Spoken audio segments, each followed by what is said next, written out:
नमस्कार, मी रफिक गाची. तुम्ही पाहत आहे डहाणू मित्र न्यूज नेटवर्क. आता मी आलो आहे वाहनगावला. तुम्ही पाहू शकतात इकडे नो पार्किंग झोन लिहिलेले आहे. तरी पण काही लोक रस्त्यावर गाडी पार्किंग करून जातात. या पार्किंगमुळे वाहन चालकांना त्रास होत आहे. यामुळे पालघर वाहतूक शाखा व वाहनगाव पोलीस व्हील लोक करून त्याच्यावर कायदेशीर दंडात्मक कारवाई केली जाते. अशीच कारवाई डहाणू नगर परिषद क्षेत्रात पण होली पाहिजे अशी नागरिकांचे म्हणणे आहे. वानगाव येथे नो पार्किंग विरोधात धडक कारवाई, डहाणूतही अशी मोहीम राबवण्याची नागरिकांची मागणी.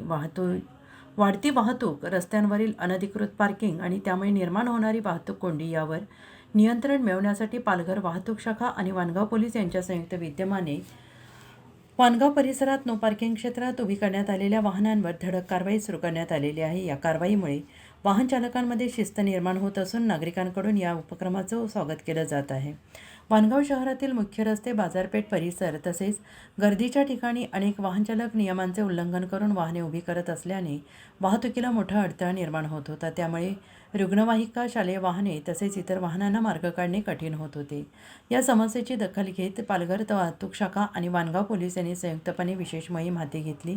या मोहिमेअंतर्गत नो पार्किंग क्षेत्रात उभी असलेल्या वाहनांवर जामर लावणे, दंडात्मक कारवाई करणे तसेच वाहन चालकांनी वाहतूक नियमांचे पालन करण्याबाबत सूचना देण्यात येत आहेत.